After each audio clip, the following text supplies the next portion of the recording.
Welcome, everybody, back to another exciting, wonderful episode of Was This Helpful? As always, we are Eli Davies, Francie Davies, and Dan Pasto.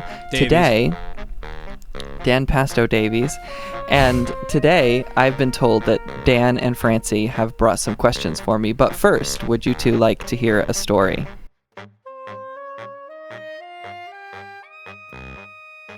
So with that out of the way, Dan or Francie, who would like to go first? Dan, let's start with you. I love my question.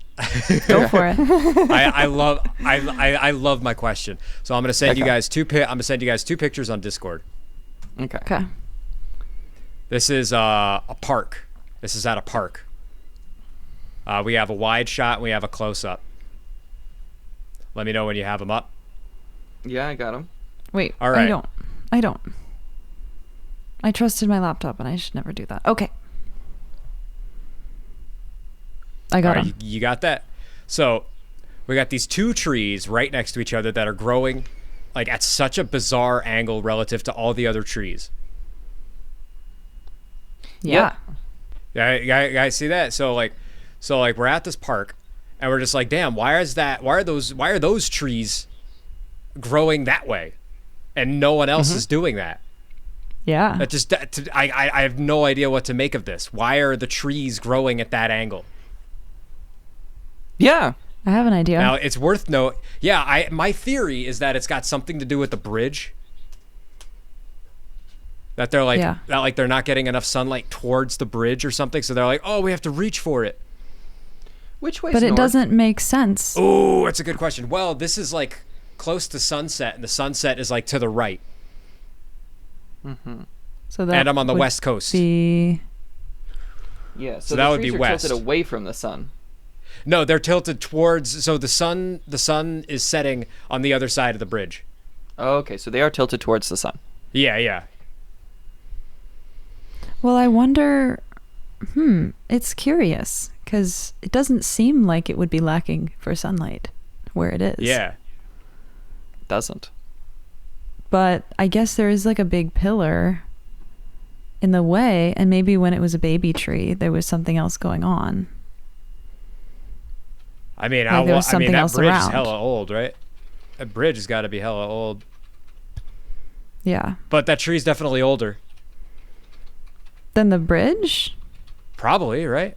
I mean, that No, tree it might looks be very young. 100 years old. What? It's so small. Oh, what? Those two trees? Well, those ain't small considering trees. Yeah, but Yeah, I guess more small for a tree. I would guess the bridge is older. Than the Fuck tree. if I know, dude. I don't know, Eli, what do you think? How old is the tree? So there's a couple interesting things that I noticed here, which is the foreground leaning tree is you can see that it is one trunk all the way up. So that knocks off one of the possibilities, which is that it might have been a Y shape and one of the branches, one of the trunks died or was pruned. Uh-huh.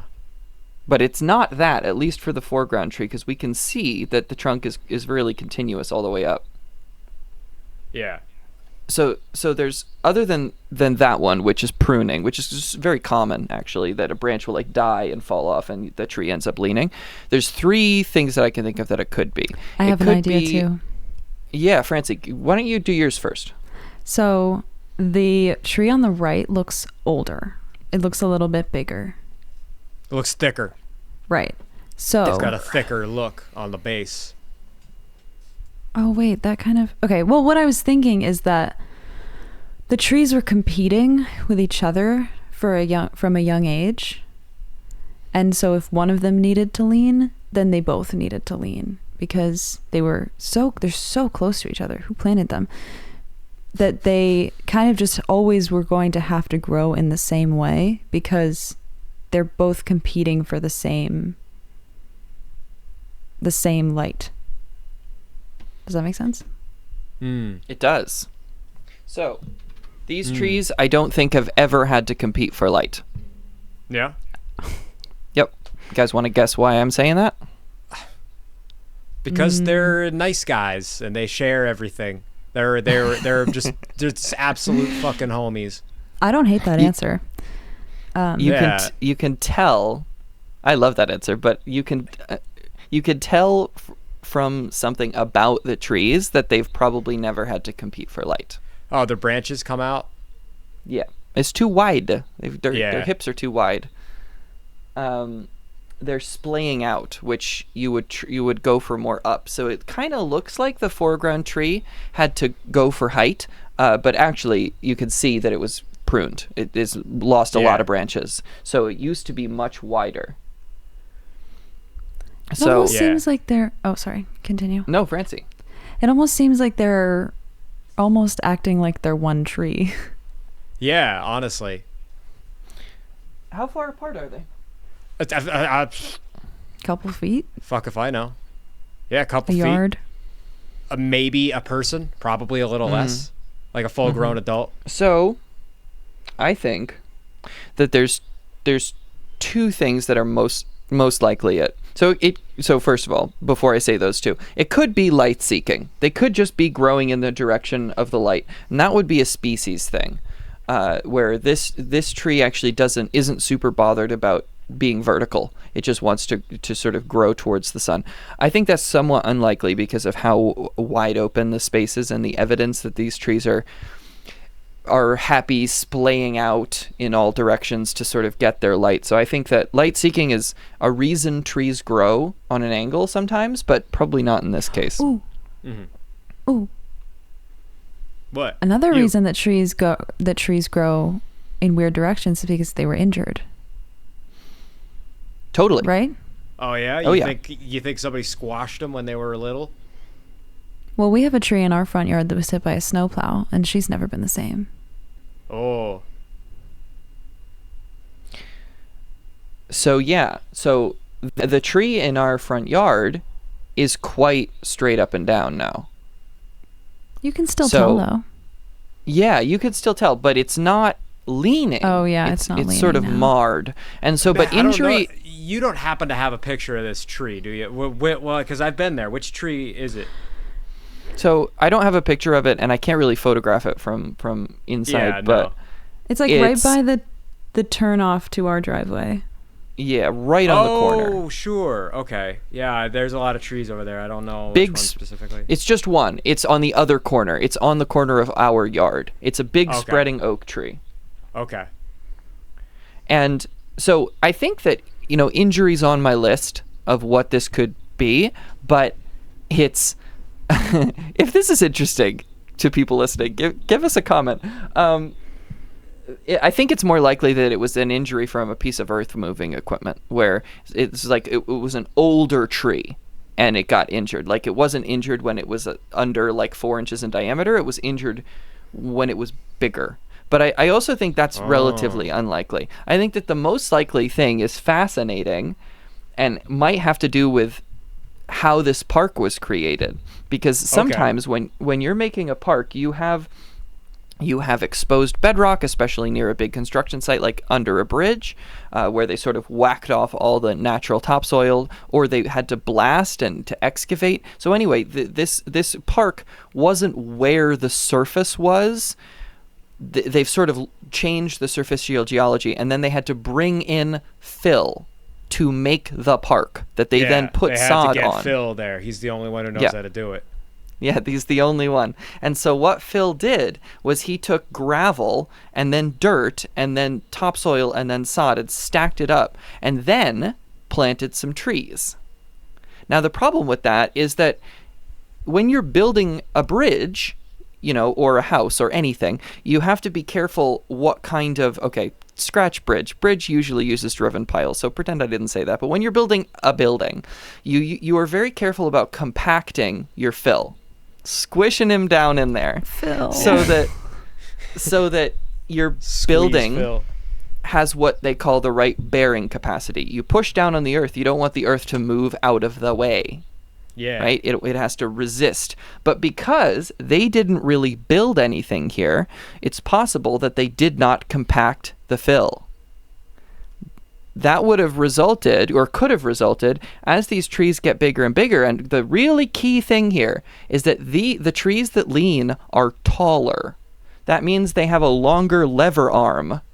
So if wind hits them, or they start to lean in a little direction for whatever reason, they might have what's called a bearing capacity failure, where the rocks and the loose gravel that wasn't correctly compacted, or compacted at all, might start to sort of move like sand, like wet sand. And the tree's roots eventually catch them, but they lean a little bit due to a bearing capacity. And the reason I think this is the most likely is that this will only happen when the tree is already big, because it has to be heavy enough so that it has enough of a lever to try to fall. Yeah. So I think that the most likely thing is that this is a bearing capacity failure, because this is the only way that I can think of getting a straight trunked tree that doesn't have to look for light, that doesn't have obvious signs of a big branch, like a big other trunk being pruned off, that is leaning like this, is a bearing capacity failure. Yeah. I'm a little confused. Bearing capacity failure. Are we talking about... So we're talking about a problem that was from birth. The tree was set up. This was a from sapling problem where it started because of the fill. No, it had to be big by the time that happened. But the problem was there. It only exceeded its maximum. Yeah. It like got big enough that now it can afford to yank itself. Yeah, let's say, Francie, that you have a house like the Burrow, and every time you have another kid, you add another floor. And so each floor, because you're a musical family, each floor gets a piano. But because of trying to catch the light to illuminate the music on the piano, you only put the pianos on the north side of the house. So the north side of the house is always the heavier side. But as you keep having kids, the north side, you keep putting a piano in the north side on each floor as you stack it up and up. And eventually, the foundation is groaning under the weight of all these floors, all these kids, and all these pianos. But the north side is much more heavily loaded. So as the house starts to settle, you experience what they call differential settlement, where the north side will squish further into the ground. When the north side squishes more than the south side, the house leans north. That does make sense. So light, it is to do with light, just not seeking light, but actually getting light. Well, and becoming... it had to get big to get light. I think doesn't it just have to do with size? It doesn't have to do with light in particular. Well, but then why is it leaning to that direction? Because, so my theory is that there was a windstorm, or maybe it did sort of drop a branch and the weight distribution changed. Something knocked it off kilter, and when it was pushed off kilter, its roots didn't have enough grip in the ground to elastically spring it back up again, as would most of the time happen when you push on a tree. It just sort of springs back because the roots don't move. This tree, when they pushed it, the roots moved. And then because, the tree's going to keep growing roots in, it's going to get its fingers back into the soil and hold itself there. But some big wind, is my theory, probably wind, pushed the tree over onto its side. I'm making all kinds of acting gestures here on the camera. I believe you. Well, I'm doing all kinds of chin rubbing and eyebrow furrowing. Know if I understand the theorem. It's like, so there's the ground. Then when the tree got real big, and then it was able to kind of yank itself, or because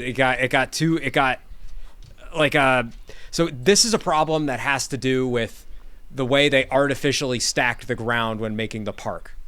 Yep. Yeah. So it's like they did all this like so what they did like gravel and then they did dirt?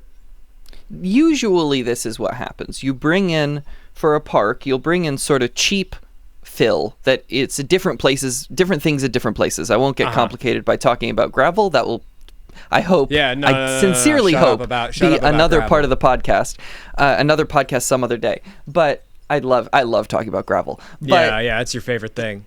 They bring in gravel and they put sod on top of it. And because they're not building on the gravel, they don't do anything to make it be better at supporting things. If you're having trouble visualizing the thing that made it lean, France, imagine just a tub of sand, and you stick a wooden rod into the sand, and then you just flick the wooden rod. It's going to like move and stay. It's not going to come back. Yeah. Mm-hmm. Yeah. That's basically what happens. Wait, so is how my can you theory. plant a tree on sod? Sod is only like maybe an inch thick or something. You need roots. You need earth. Yeah, the roots will go into the gravel. And they'll extract water from the gravel, and even nutrients. It's All just right, not wait. good. So you're telling me I could go to this park with like a machete and like stab through the sod and get gravel? Oh, almost certainly. Wow. I think Oh, Phil man, would be that's pretty fucking peeved depressing. with you. Yeah, Phil would show up and say, "Hey, give me that." Yeah.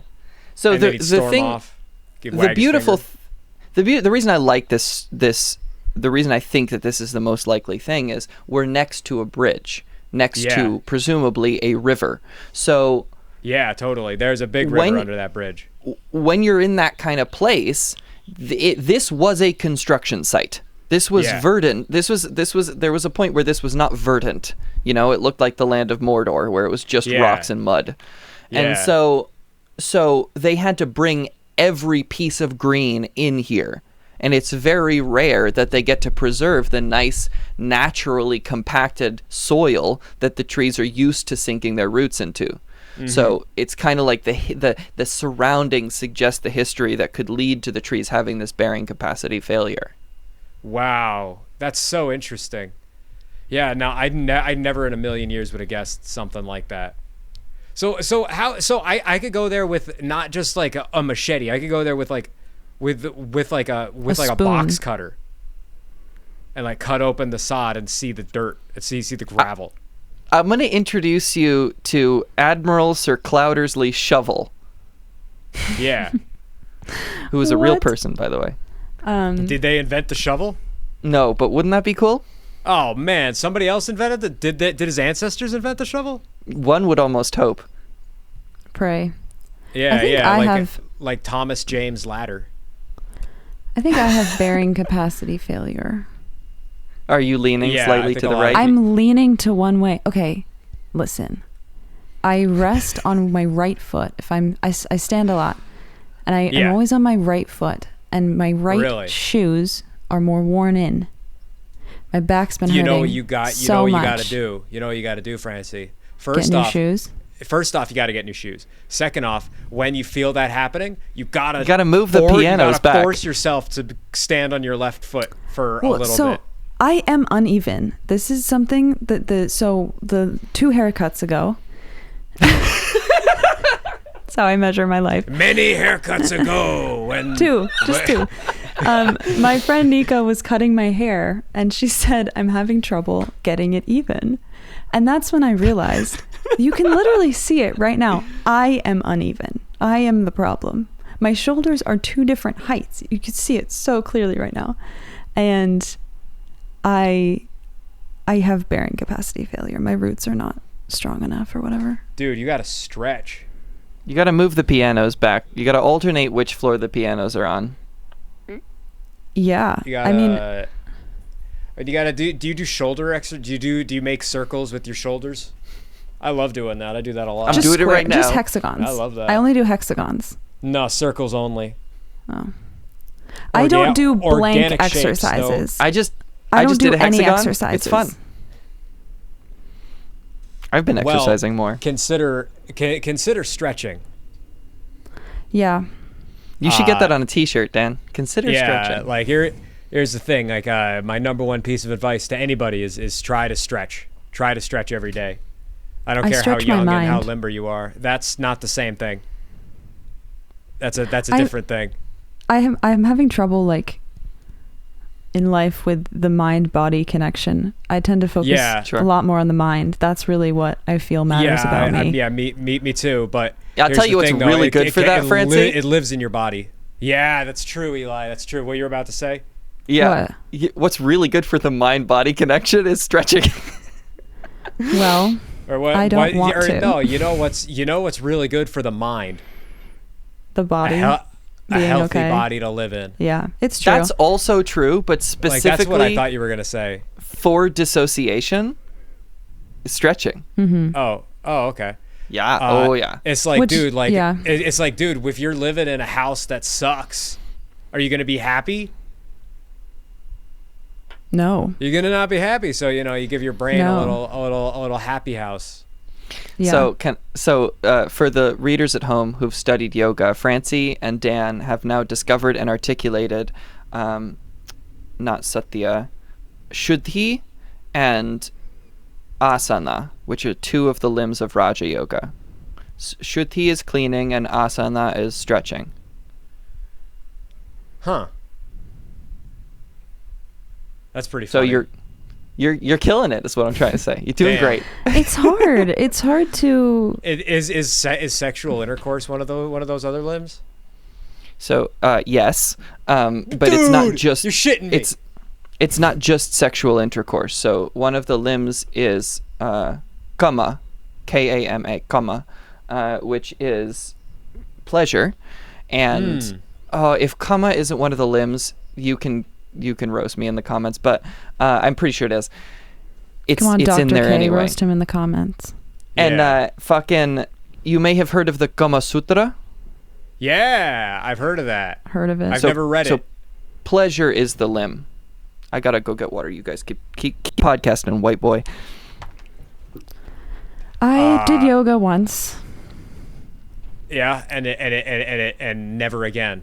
Never again. Yeah. I think my connection with sort of the mind-body connection, it's almost Yeah. like I need to like clean out my chakras or something, because I did dance for a long time as a kid. Yeah, totally. I remember. You remember? That. I remember. I was there. Brigadoon back. comes to mind. Yeah. Yeah. No. You did a lot of tiptoe stuff. Yeah. And I feel like after I let go of that, I was just like, I am a brain. It's loose in the yeah. And But here's the thing: I don't know if I've you don't healed get that. to just be a brain. You don't get to just be a brain. I know. Yeah. I know. Well, I'm it realizing sucks, dude. this It sucks. every day. Like, I hate it too. I want to just turn into a goo, like a blob of some kind, and A formless a blob. kind of consciousness. But Yeah. we don't get to do that. No. We have to have this body that drags us around. Yeah, and sometimes it feels like I'm self-sabotaging by being alive, which Well, that's pretty bleak. what? Can How you so? No, I don't mean it to can be you bleak. rephrase that in a fun way? Probably not. But what I mean is, I That was am funny, Dan. I like that. constantly kind of searching for experiences, whatever those might be. You know, I just got like a second job, so I'm working a lot, right? So a lot of my Yeah. day is eaten up by being on my feet, and you know, it's not Yeah. very conducive to self-care. No, it's not. It's anti self-care. Yeah. And so I feel like there's this weird animosity between my body and my mind, but that Yeah. divide does not exist in reality. Like, I think that you got to declare a ceasefire. well, interesting Of that you say of that. some sort. I just created a new metaphor in therapy of my brain as a political system, Yeah. and we're planning a coup. The body is? No, the parts of my mind. It's just funny that you say that. We're planning to Well, overthrow I the wish leader. them the best. Thank you. Uh-huh. I'll let you know. Yeah, I hope the restore power to the good guys. Yeah. Yeah, the answer to that question is really restore power to who is really To the people. what I'm thinking about. Yeah. The body's proletariat. So your body is always like the proletariat. In fact, like the horse, like the donkey, if you remember your Animal Farm. Like the mighty donkey. Sure. Way to fucking derail, Pasto. What the hell? Fucking, okay. If you remember your Animal Farm, there was this donkey who would work, even to the point of like risking his own health to try to make the project of the animal farm work. And your body is actually always doing that. Your body is taking up the stress that your mind isn't handling sufficiently. And a lot of people hear that and they're like, oh shit, I got to start handling my stress better because otherwise I'm going to hurt my body. Yeah, maybe. But to be clear, it's still your body, right? Like it's okay for your body to take up that stress. And a lot of the time, the people who are in this situation where and I'm talking about like TNJ where you get jaw pain. I'm talking about certain types of back pain. I'm talking about problems from lack of sleep, that kind of. This is where your body is trying to. You're talking about Jesus me. Christ. Yeah, that feels pointed. Well, Yeah, it's a lot I of feel- people right now. Yeah. For sure. A lot of it. So, but what I was going to say is one of the groups that get this and are like, oh shit, I need to like do something about this, but maybe it's okay, is parents, right? New parents. Who often have New parents? New parents, yeah, where they often have their stress come out in their bodies, but Oh, I thought you meant like here's a problem is when you get new parents. no, And I was like, oh no, but people who have recently had children. yeah, and so they're gonna Okay, I get it. Now I'm with it. they're gonna experience things like stress, headaches, and lack of sleep, but their body They sure will. It's just because parenting is really stressful. So there's an economic component to. So if we step back from parents, we just talk about everybody. There's an economic component to this too, where it's often kind of hard to take the stress off if you have to work a certain amount, and for regardless of economic status, even very wealthy people often give themselves injuries trying to give themselves injuries because they're under more stress than they can easily deal with. So it's interesting that you guys felt called out. So do you guys have jaw pain? Well, I fucking used to grind my teeth. I mean, I still grind my teeth, but now I have a little piece of plastic I put in my mouth that's designed to stop that. I clench my jaw. It only hurts. I mean, it cracks like crazy. Like I have to like Yep. kind of wrench it in place about once a day. Yep. But it only hurts when I'm like very, very stressed. Like 3 varies. Like Right. I had like I think 2 years ago I woke up one day and like my jaw just hurt so fucking bad. And I like had no choice. I had to get the night guard. Yeah. So the moral. that's also kind of No, please. That's also kind of something that can increase that sense of a false separation between mind and body is like why are you hurting me? Yeah. Like that's so rude, but it's not. But it's the same who's hurting thing. who? Right. And it's like I understand logically that taking care of the body,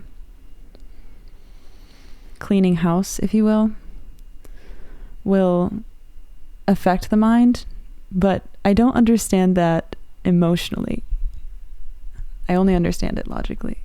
So it's very hard for me to get myself to do things that I don't want to do That's when I don't see the reason. yeah. So the key thing is that the mind-body connection, your lack of conscious awareness of this, your conscious awareness of this fluctuates as you've experienced, but it is actually always there.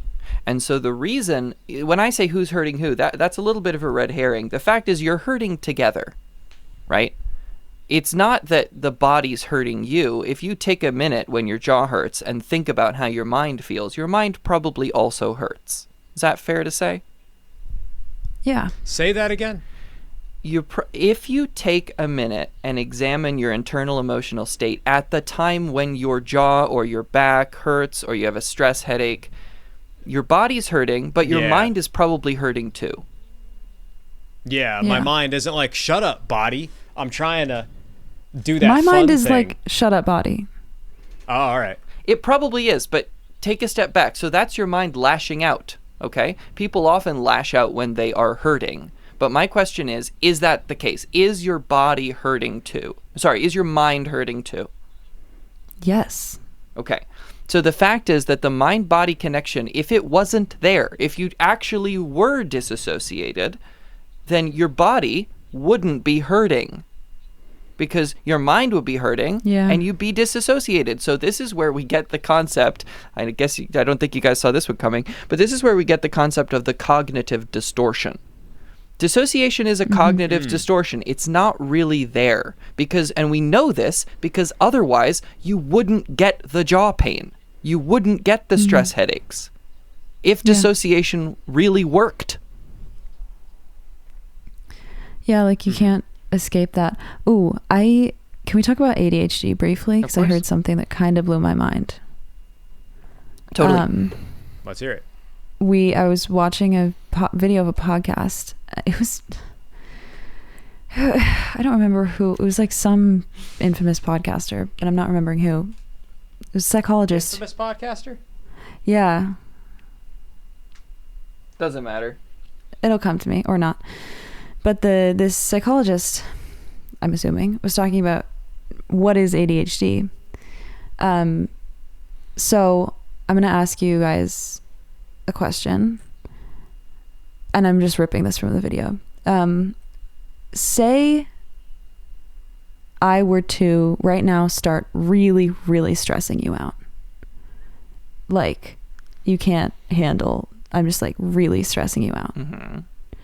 What would be your options? Hang up. Yeah. Or That's the first big one. Say, hey, Francie, you're really stressing me out right now. Yeah. exactly. So it's fight or flight, right? Yeah. So now, Yeah. Wow. That's it. That's fight and flight. yeah. So now, picture you don't have those options. Uh-huh. What happens then? I become stressed out. Right, but like what does your mind do at that point? What can it do? Be sad and stressed. Maybe Yeah. panic. Yeah, but you there's no place to outwardly put your panic. You can't fly and you can't fight. I don't know. Will people freeze? Right. You tune out. You dissociate. Yeah. Your mind distracts itself. Mm-hmm. So ADHD, the way it was being described, as a coping mechanism. When you're in very stressful situations, maybe when you're a kid. Oh, I'm trauma laughing. And- I'll tell you why afterwards.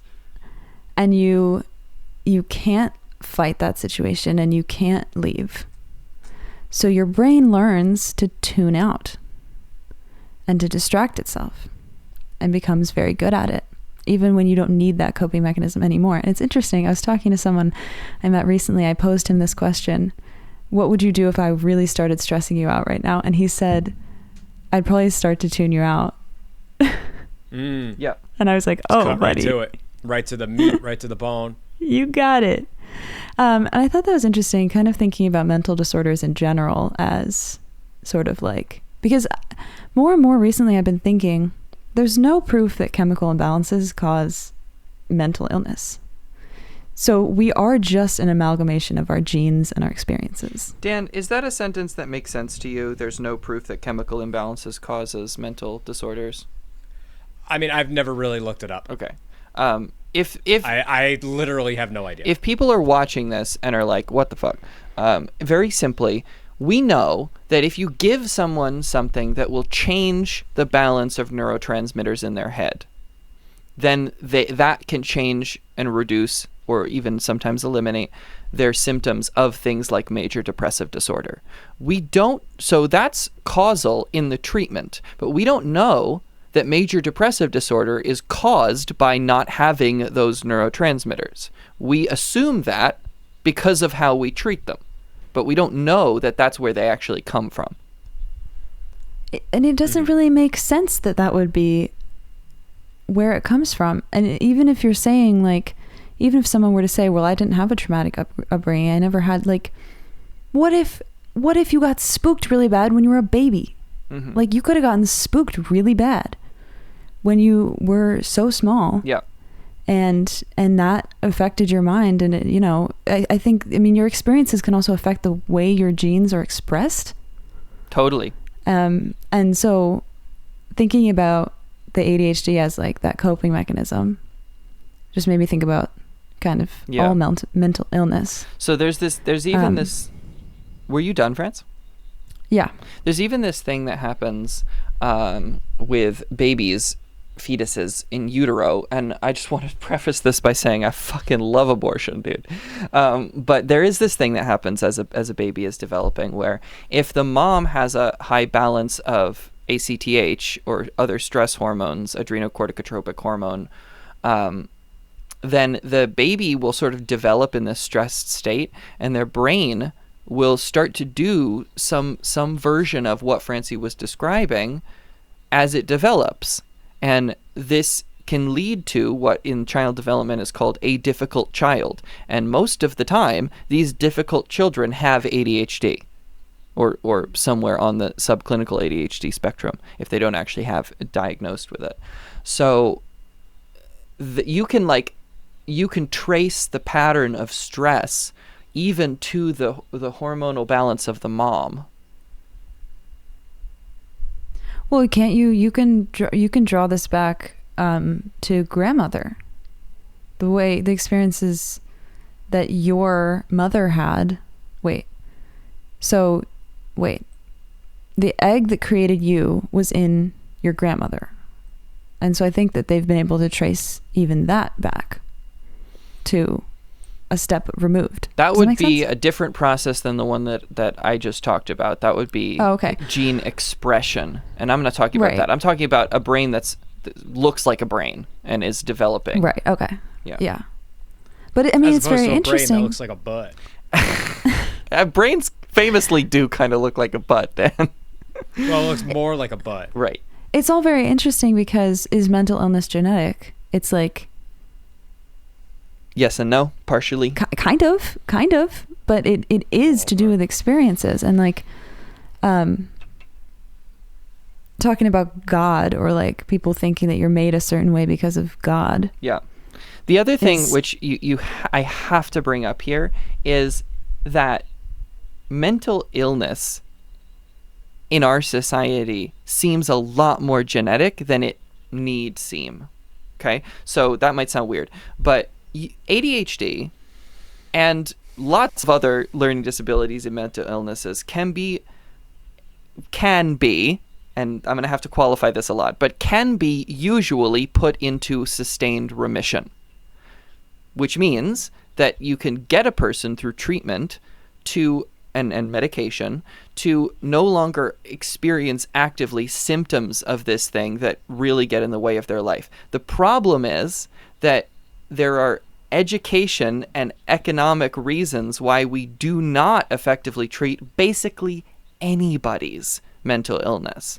And so these diseases could seem a lot less genetic because they could be treated really effectively, and we could have 16-year-olds who have already clocked in 4 years of sustained remission, but we don't because of we are bad at teaching them, and also we're bad at creating a world that allows people to have low enough stress to effectively treat them. I don't know if that made any sense. Because it capitalism. Does. And bad teaching, yes. Capitalism and bad teaching. Which bad teaching is part of capitalism. I would say the other way around. I would say capitalism without Georgism comes from bad teaching. Damn. Yeah. That's interesting. Circle back around to that. You know the term landfill emotion? No. So Never heard of landfill that. emotion would be something like shame, like we experience shame. Well, I don't know. There's. Hang on, I want to Google it. Well, I think the point I'm trying to make is that this is sort of everything, but like that there are some things that we feel because of the world that we're living in. And I wonder if mental illness is societal. Like, not societal. I mean, it's obviously real, but it's based on and because of the society that we've created. Like, okay, why are the stress levels so high? Why can't we treat it? Why does it not even really matter to the system if we treat it? Because people can still work and make money.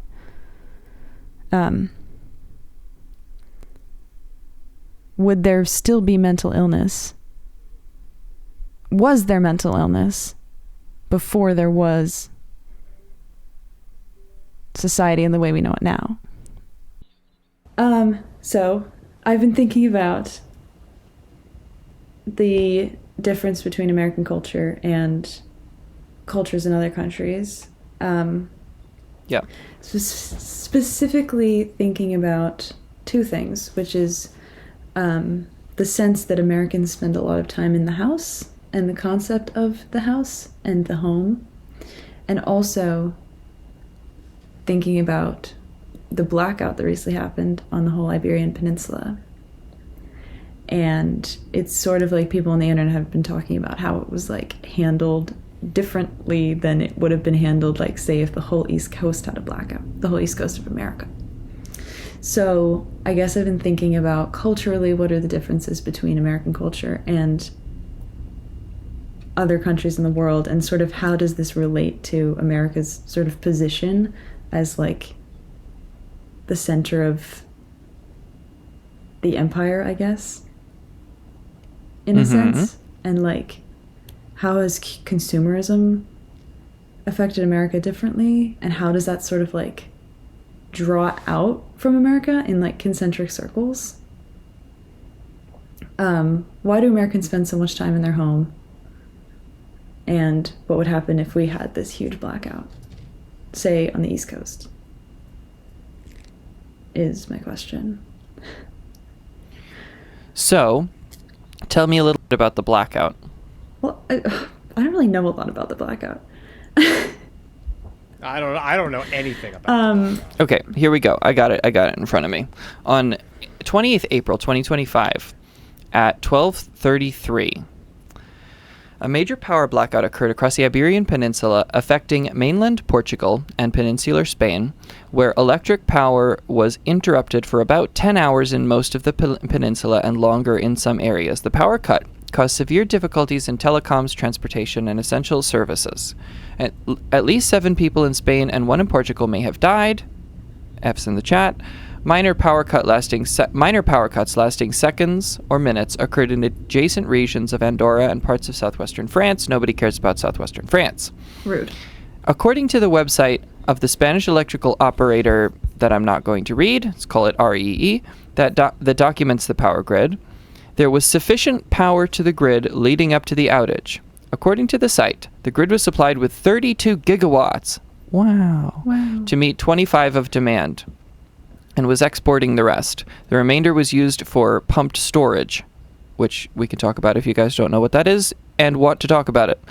Most of the supply drop occurred within 5 seconds. According to the automated grid statistics, at 12:35, demand and generation had dropped to around 14 gigawatts, half of that from solar with near zero exports. Nuclear and coal power dropped out completely and took many hours or even days to restore. Around 1340 CEST, there seemed to be a production minimum of 10.5 gigawatts, after which generated and consumed power grew again. I can help interpret this for you guys, but we'll stick through it to the end of the paragraph. Normal by the early hours of 29 April, except the unavailable nuclear power. So the nuclear stations were not online. This data is contradicted by an REE, that's the power company's statement, which reported grid capacity almost 4 gigawatts at 6:30 local time, while the automated data were reporting over 13. As of 2nd May, neither sequence of events nor the reason for this outage are publicly known. So we don't really super know what caused it. So basically, in one sentence, what happened here was we were generating a bunch of power in Spain and Portugal. We were actually generating too much. Now, you can't generate too much power in a power grid. It's not allowed. You will break things. You will actually sort of break everything. Generation has to be matched with demand very, very close to exactly on a second by second basis. So if you turn on a light bulb to a certain approximation, they have to put another nuclear rod on the barbecue. Okay? They have to match generation with consumption. So for some reason, a bunch of their generation capacity went dark. What immediately happened is that automated load shedding took place, where they started to turn off large sections. Automated load shedding. Shedding, not shitting. I do some automated load shedding if I eat too much Taco Bell. I'm going into full tape recorder mode, but here's what happens. When you start to lose generation capacity, if you don't make the lights go dark for a significant amount of your wide area interconnection, you will start to serve power instead of at 50 hertz, which is what the frequency is in Spain, I think. You will start to serve it at like 25 hertz because you have physically spinning gigantic ass turbines, and if you pull too much power out of them, it's gonna slow them the fuck down. Does that make sense, you guys? Yeah. Sure. So you need to turn off parts of the power grid in order to make this the whole system still run at 50 hertz. So they did that, and a lot of it was automatic, and it happened in 5 seconds. Okay? So they don't really know why a bunch of these sources went dark, but as soon as some stuff starts to go dark, a bunch of stuff has to go dark, because power plants consume between 10 and 30% of all the power that they create, because they have to run all their shit. They have to run pumps, they have to run turbines, 30%, and cooling fans and coffee makers. It's actually quite a lot. They consume a lot. I'm talking specifically about thermal plants. Solar and wind plants consume a lot less, and I can go into excitation current, which I'm not going to. Watch Practical Engineering's video on this if you're curious. But basically, both consumption and production dropped by about 50% in very quickly, very, very quickly, and we still don't exactly know why. So what was the question about? Now we get into like the response to it. This is what I don't know. I've been doing some Googling, and I just can't find like a good Reddit post or a good thread on people's reaction to it, but I just know what I've seen in passing on social media. And I was watching the Mets game, and this guy Steve Gelbs, who, by the way, love you, Steve Gelbs, shout out. He was in Spain during this, and he commented on how people reacted, and he seemed to think that people were just kind of like have reacted differently than they would here. And I saw a few other posts. How did they react? I mean, kind of like more like whatever, like, okay, this is happening, let's hang out on the street and kind of, okay. But now that I'm talking about this, I'm realizing I really don't know enough about this to like maybe talk about it. That's okay. We're totally happy with misinformation on this podcast. I'm not happy with misinformation, but I just think that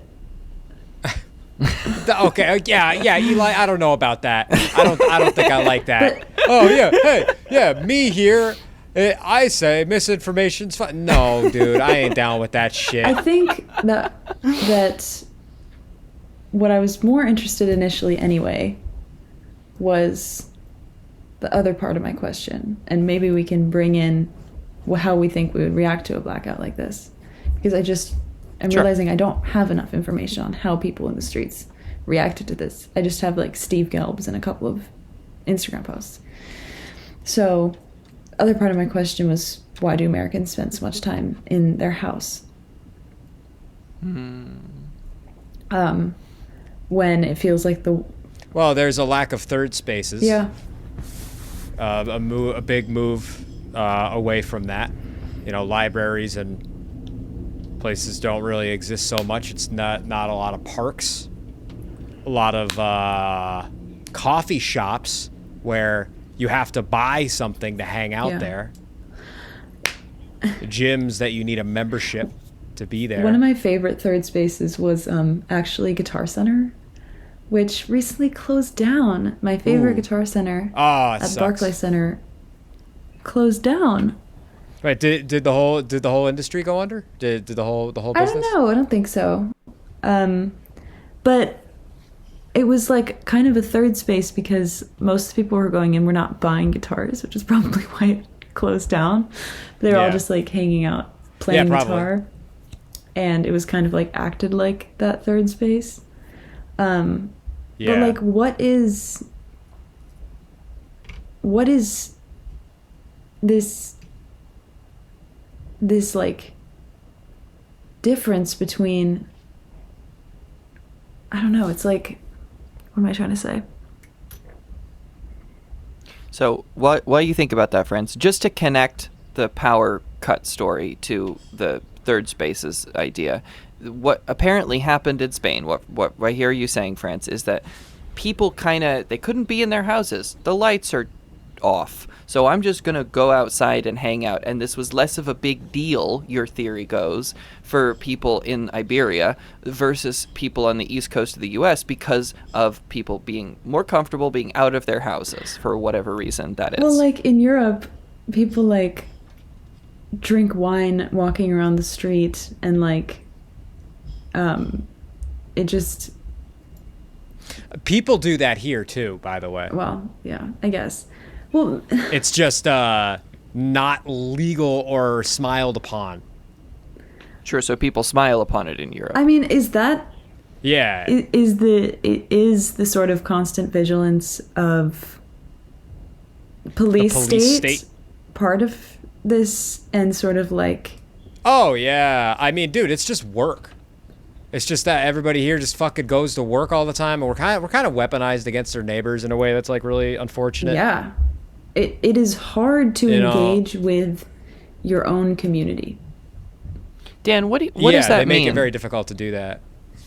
Weaponized We're kind of against your weaponized neighbors. against their neighbors. Yeah. Well, there's such a culture around, oh, that guy wants to fucking take your job, or oh, the fucking young people are gonna take my job, or oh, the fucking those guys making all that noise, aren't they bad? Don't you hate them? Right. Or that like the world is I scary. don't know. It's like, it's like people are out to get yeah. you. Also, our world is fucking scary. Well, no, but yeah. also the world is not as scary in the ways People have guns here. That's pretty scary. people do have guns. No, but Francie's right, though. What were you going to What say? I'm trying to say is, this is something I've been thinking about a lot recently. When I'm walking through my neighborhood, nothing scary is happening, virtually ever. You know, Right. sometimes obviously there are scary things, but you know that they're happening, and you know in Yeah. your body that this is real. But Yeah. I feel scared so much of the time. Maybe because it is an unfamiliar environment to me, but I also feel like there's this sense that to engage with your community, especially like people who are out on the street, is somehow dangerous and like not done.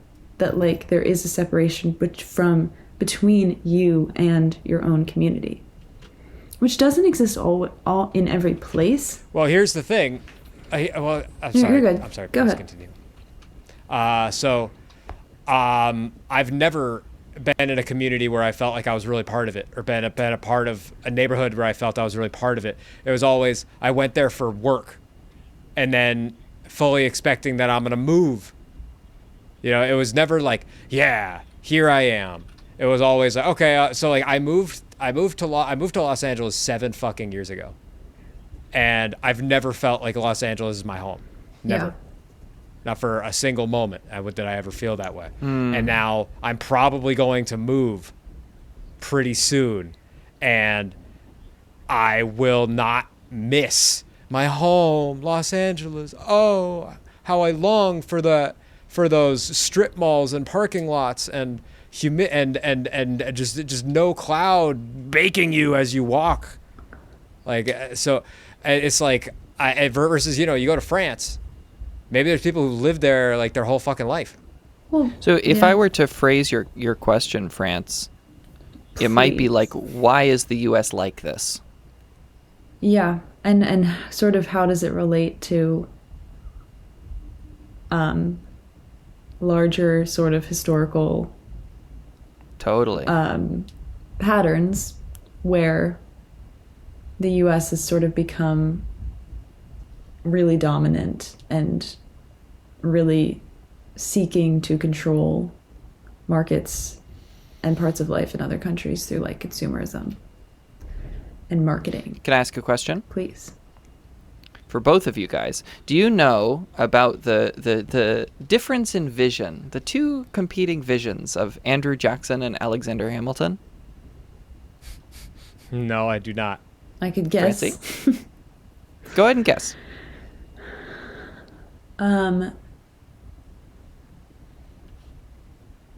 Well, shit.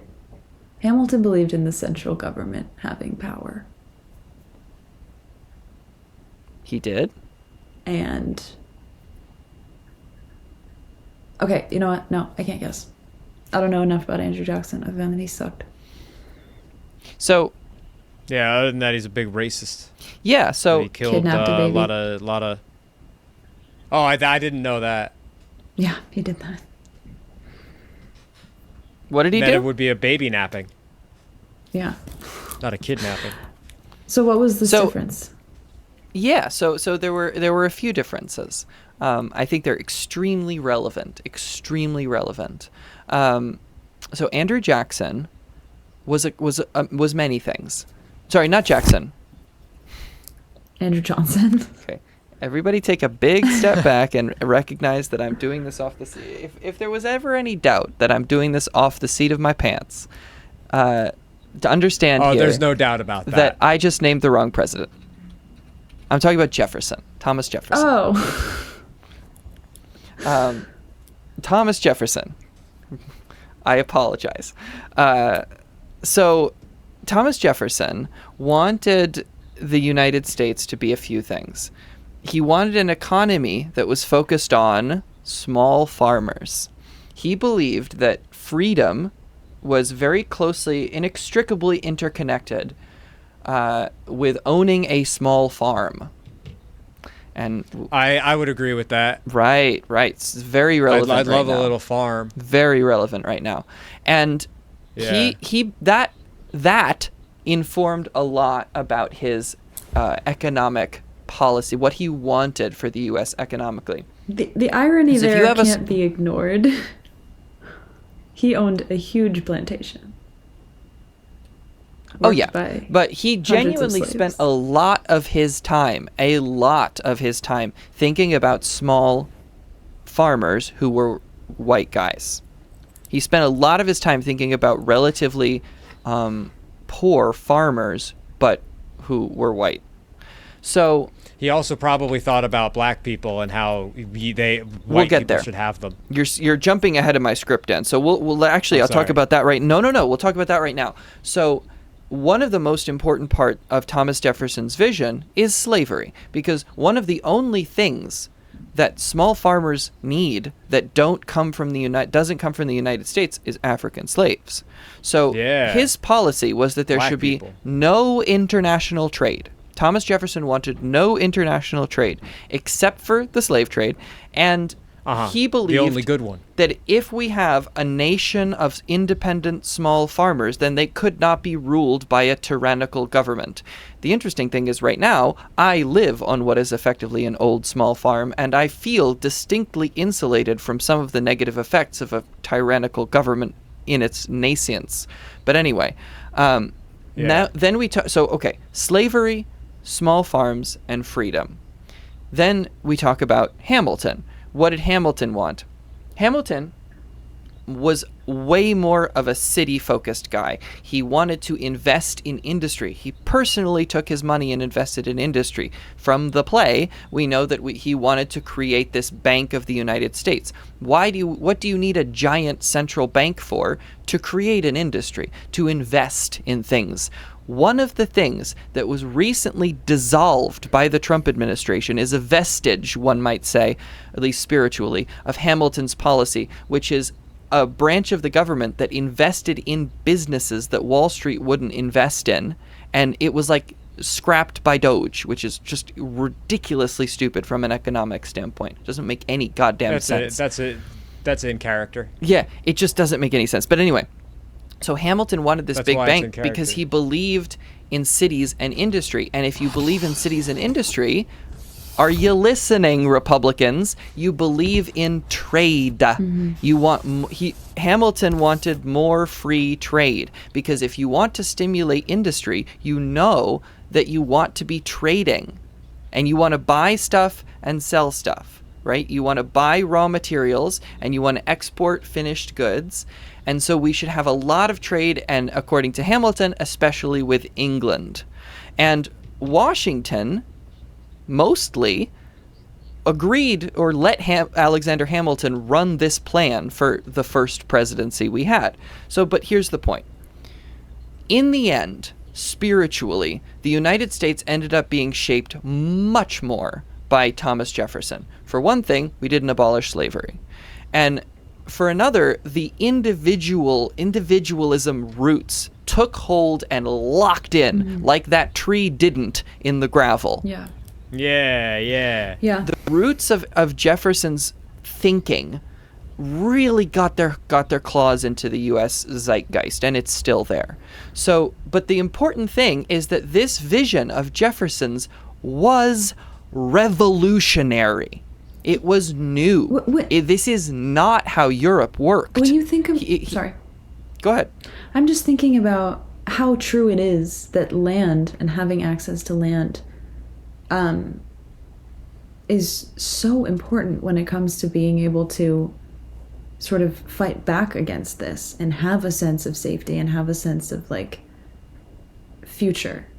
Like, still to this day, that does feel revolutionary. Even if that is sort of in a response to what's going on. But it can't be denied that having access to arable... Is transformative. Arable land? Yeah. Is something that is so important when it comes to building up your community to the point where you might have the power to do something blank X. Yeah.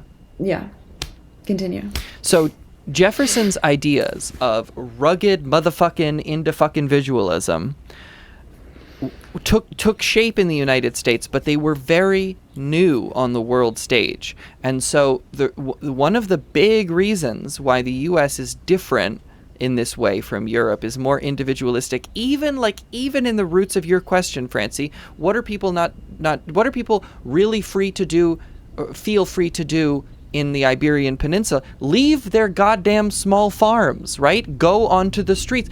Small farms, a patchwork of small farms, have no fucking third spaces, right? Yeah. So this is a cultural difference that was part of the genesis of the country itself. And yes, Jefferson, if he'd understood a little bit more about land and Georgism and land value taxation, we won't get into that.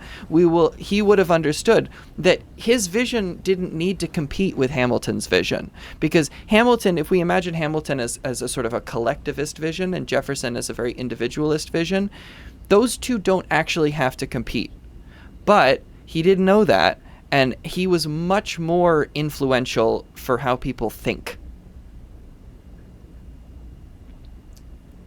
Do you think you have to be... Do you think that you have to be individualistic to want to make money? No.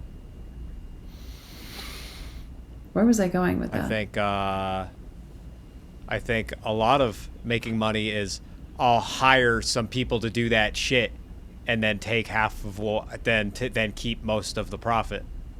Yeah. Very anti individualistic, actually. I feel like my I think line that of questioning making is about money- to go down a huge rabbit hole that we don't need to go down. What? Oh no, 100%. So that we can acknowledge that this is a giant rabbit hole, and we can say some shit and then not back it up because again, we love misinformation. It's not a rabbit hole, just like a deviation from the plot that we don't really need. Yeah. So I think that making money is one of those framings of something that only exists because of the injustice in our society. Yeah. Making money doesn't have to be bad. Yes, that's what I was trying to say.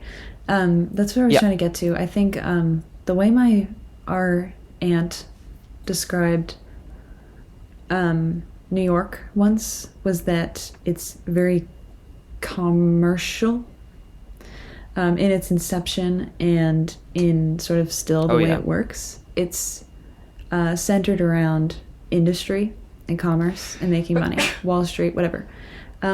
This is not always bad. This has led to a lot of things in New York that were actually really good programs. One example that I can think of right now is the New York City ID,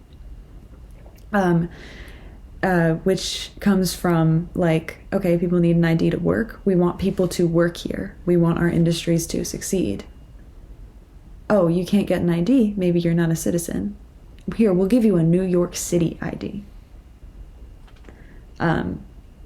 We do love that. That is such of a liberal band-aid, but it's a great liberal. Yes. It's a liberal band-aid in the best And way. it's like, I mean, yes, when you look at New York City through a certain lens, it's like kind of depressing. But Sure. I guess I wanted to offer the idea that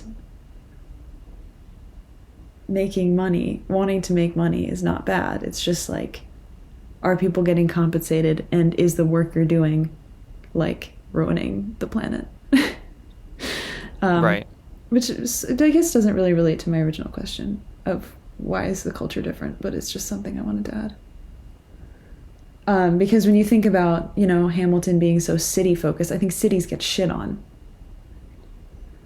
But cities are not an inefficient way of housing so many people and creating like culture, economy, community. What'd you say? Cities get shit on. I just didn't know what you meant by that. Well, it's like the whole back to the land thing. Like, should we all just be going back to the land? It's like, no, we're probably all going to be living in high-rise cities in Canada.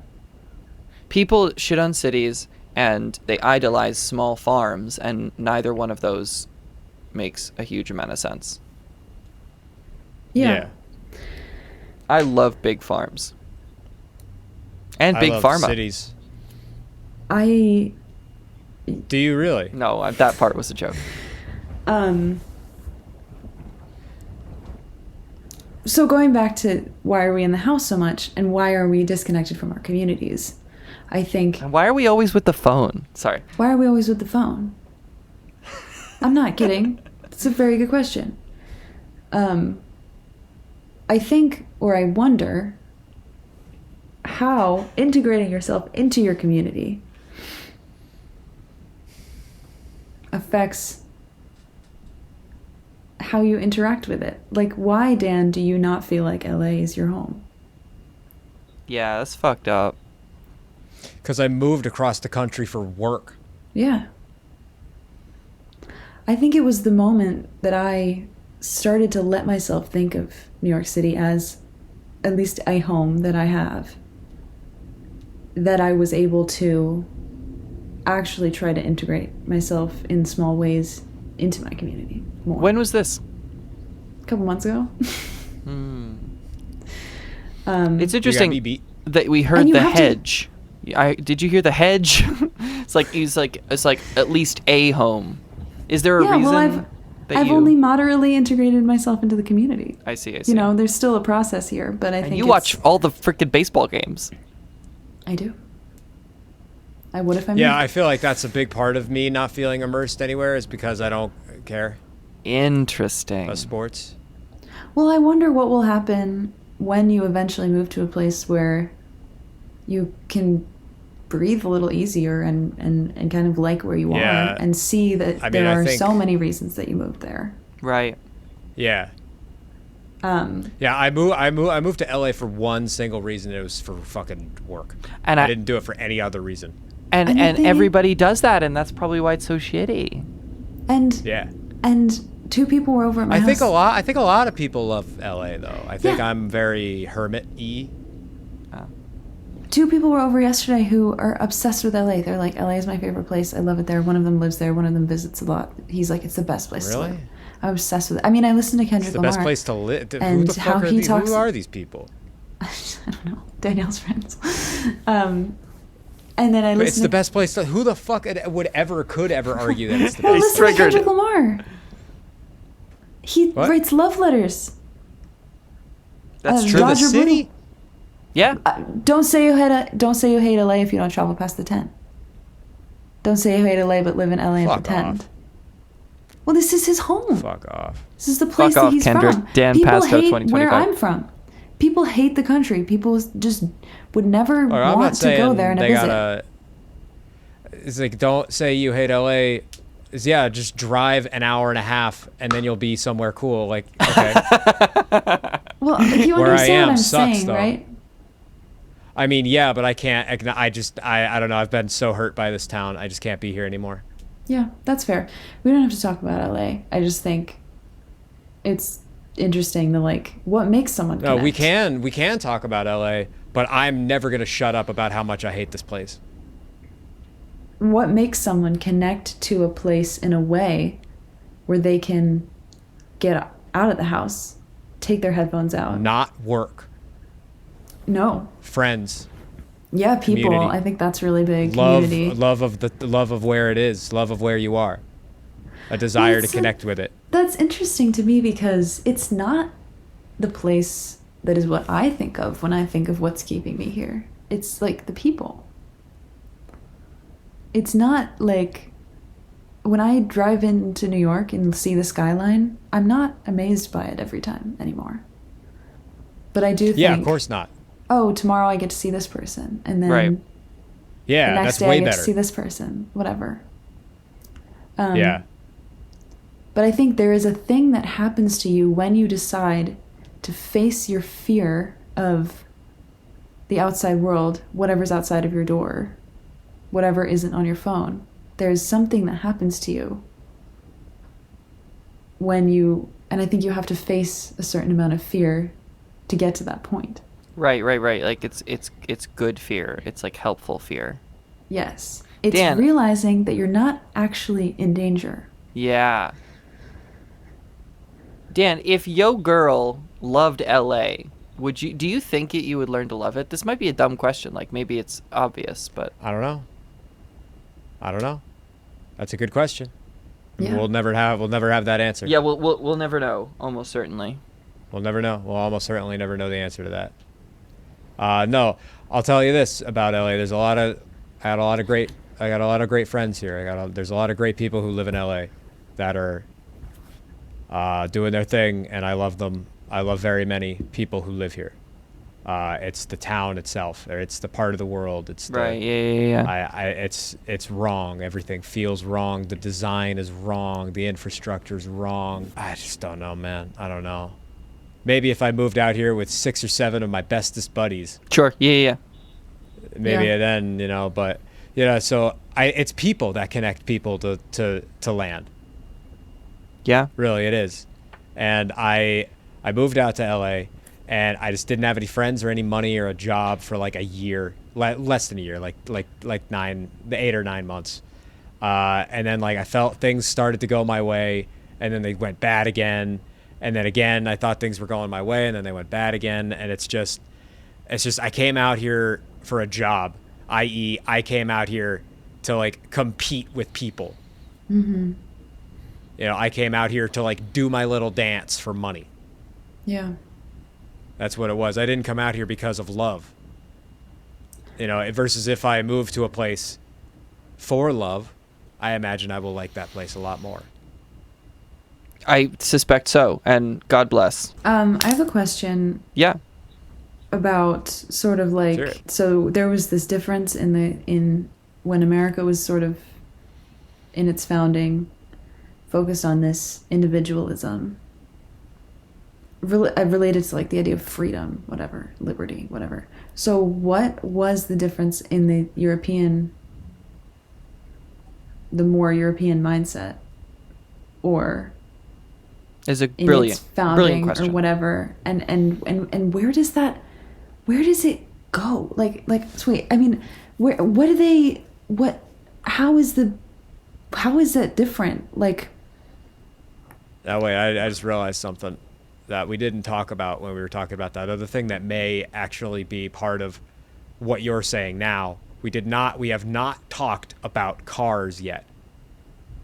Yeah, I got it. I got about that car bookmarked. ownership? It's in my notes.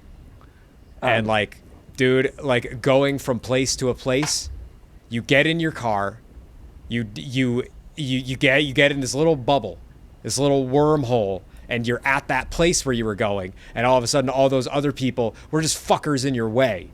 yeah, public transit versus you get on a train and there's a Yeah. guy who says, all right, scan your thing. You're like, all right, cool. You sit next to some people and some people are talking, and you don't have to fucking find a parking spot. It's like, oh, these fuckers parking in the good spur.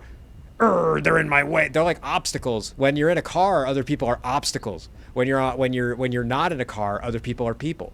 So why do you think we're always with the car?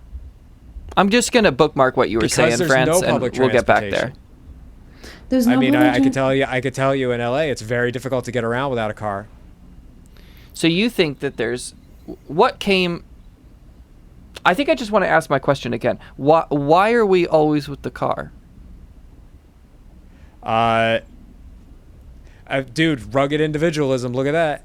Yeah, I mean, Look at that. That's like, I don't need a train. I'll get there myself. I And I'll don't pay need for other it people. myself. And I'll maintain it myself. And I'll get in everyone's way myself. And other people will get in their way myself. And I'll find a parking space myself. And I'll deal with all of it myself. When I have to change my oil, I'll do that shit myself. I'll maintain the vehicle myself. Versus a train, it's like, dude, it's so much less stress. What were you saying, France? Pay like $2. No, yeah, I get that. In media, it certainly seems like other places have a different relationship with the streets and getting around. I also understand that metropolises resemble each other, and I think that there is a global culture of consumerism as well. But talking about what makes Europe different, we're talking about foundings, things that come from before America was founded. That sort of started these like patterns that we see now. And like, what was that? Is it just that Europe is older? Like, what? Like, Yeah. So what we're asking here is official a chicken and an egg institutions problem. that we're talking about. Yeah. Like what official institutions? Well, I'm just acknowledging that if we say America is newer than Europe, that's kind of ignoring a lot of layers of history. Yeah, like by a lot. Well, yeah, but there were obviously people who had Yeah, societies. but they were from Europe. No, and no, even- I mean, like indigenous people. I'm just Yeah. acknowledging. Yeah, it. yeah, but And they even didn't make the governments of Europe are not that old. Right? That's almost a myth Why in is and there of a itself. sense that Europe is? I mean, I'm just like, I'm trying to pinpoint this. Yeah. So What makes this difference? I don't. let me try to say a bunch of the sort of threads that we're pulling on. So the first one is there's this chicken and the egg. There's this multivariant chicken and the egg thing going on here. Are we more isolated and individualistic because we have cars? Do we have cars because it fit with the American cultural zeitgeist of being isolated and individualistic?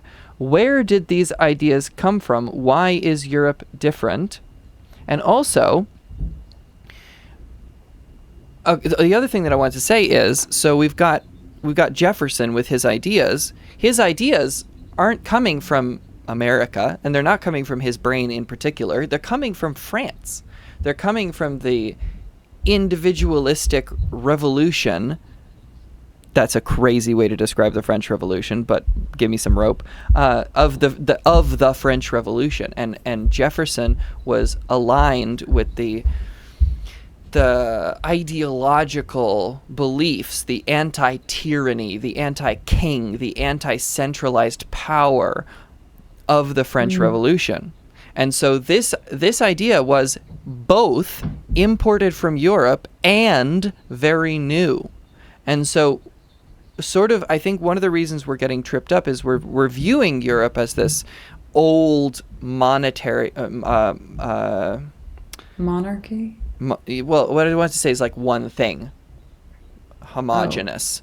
That has this through line that we can cast, and America is newer. But the fact is that a lot of the reasons that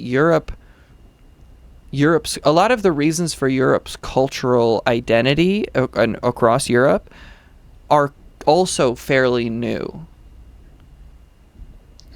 Yeah, I mean, I think when we're thinking also, like, okay, what did Ben Franklin say? He was like, America is a new people that needs a new nation. We're more rugged, more enterprising, something like that. And so America is kind of founded on not only that individualism, but also a sense of making it from scratch, which is obviously like a false narrative.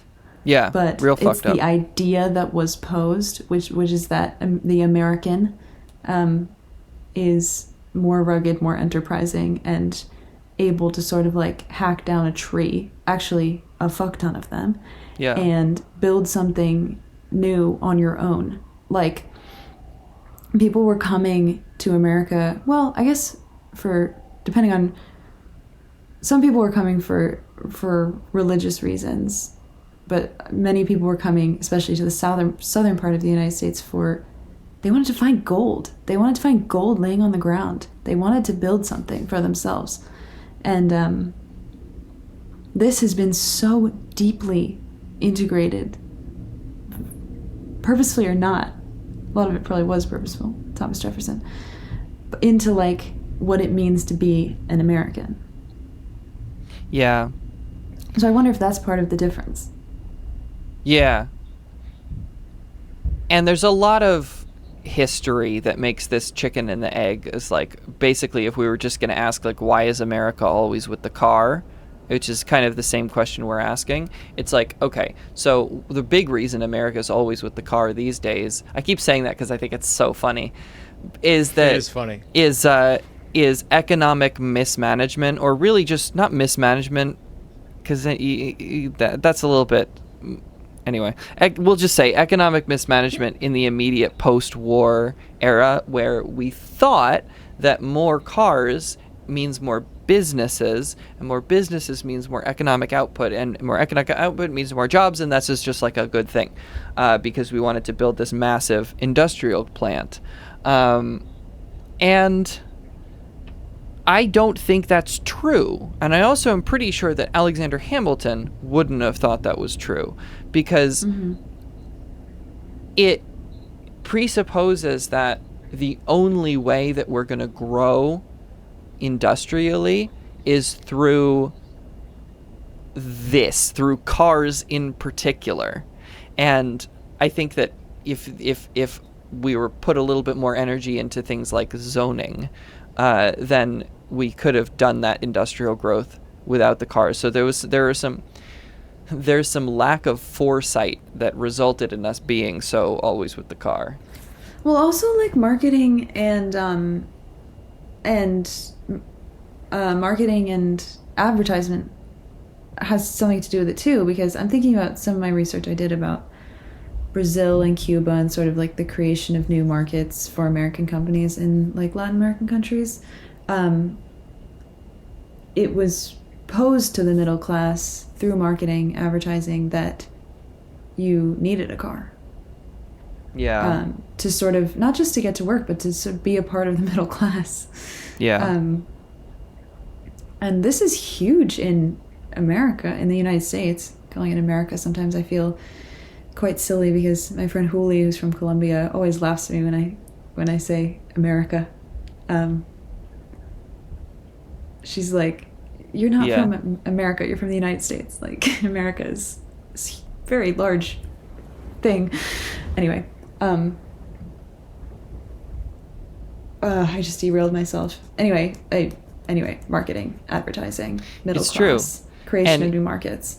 You know, when they were building auto industries, when they were building up their public transportation networks in England after World War II, they also had to do a lot of marketing and convince people that this was the right thing to do. I don't know how we can come to a resolution of this conversation.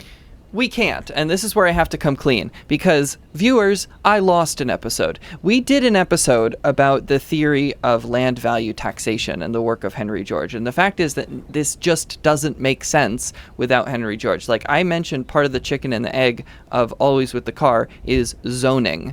Zoning is where you decide who's allowed to build what on what piece of land so that you create communities. You create a community that is tight enough, packed in enough to be correctly serviceable by public transportation so that people don't have to buy cars. You can do that by forcing it with zoning, or you can do that naturally by changing how you tax land and not taxing what people put on the land, but just taxing the land. Then communities will form where people really want to live. Land will be more expensive, so they'll have to pack it in tighter. We talked about this for 2 hours, and it was great. And I jumped up and down and yelled a lot, and I lost the footage. So the fact is, you can't understand this, the difference between Europe and America, what's with the cars, without understanding land use. And to bring it right back to the beginning, Jefferson thought that we had to build a new nation, but he was wrong, because the Eastern woodland civilization was still, a lot of them had died, and a lot of them would die, but it was still kind of going strong at that point. And they had philosophies around land use which were very close to the work of Henry George. I'm pointing back because Progress and Poverty is back there. There's a video. Go ahead. There's a video about this on landreform.org. If you go to landreform.org, it's the first video that pops up.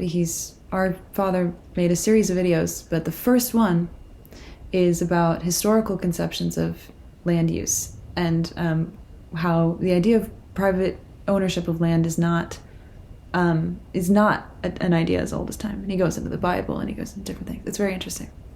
It was Jefferson's hubris that he thought that we needed to build a nation, but we didn't. We just needed to codify a nation. Codify? Yeah, so write down. Oh. Make a code out of. Codify. Yeah. I think also what reminded me of George was when we were talking about the idea of small farms and that how enticing of an idea that is. Access to land is something that is seen as like so unachievable, especially to someone who's from a city. Like, oh yeah, having access to land that you can use as you will, it feels impossible to some people. Or like Dan, you mentioned dream. That you would love a small farm, and I bet that feels somewhat unachievable for you right now. Oh, absolutely. Yeah. I mean, I'd love. I don't even need a farm. I'd take a big room. Right. I can drill holes in the wall. Yes, because you can't create wealth without land. Yeah, I don't know. I figured out ways to do what I'm trying to do without being able to modify the surrounding, which it sucks. It slows you down. Fucking in the way. Versus your house should be this fucking like, yeah, man, I do that shit here. I do the shit in the house, man. So if viewers, all that shit I do. Yeah. So if viewers are interested in like the actual like how do we get to the heart of this chicken and egg, landreform.org is probably a decent place to start. Okay. You can hang out with our dad. You can hang out with our Father Psych. who art in heaven. Hallowed be thy name. Yeah. Well, what did you guys think of this episode of Was This Helpful? I thought it was meandering in a good way. I thought it was lovely. I had a great time. Yeah, it was nice.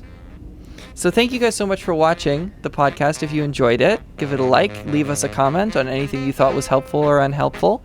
I hope to see you guys in the next episode. Do you guys want to say anything before we wrap? Don't work too hard. Don't work too everyone. hard. Stretch every day if you can. Stretch every Stretch day. often. So important. Really, dude. Do that shit. It's great. Buy new shoes. Or don't. Buy new shoes. If your shoes, Buy if, one. you, If you if your see one shoes are shoe bad, available, get it. Go to Well, thrift no, you have stores. to have a pair. What I do is I just go to thrift stores whenever I'm near one and look for shoes, and I get lucky a few, and then I just have shoes. Yeah. I go to the wear mine out. I go to the fancy running shoe store because Right. I have special feet. You do have special feet. That's I very do well want to said. get nice, like, really good shoes. For And my if you feet. want to see Dan's special Yeah. feet, you should sub to Just Dan OK's Patreon. That's true. I'll show you hella feet pics. No, I really don't.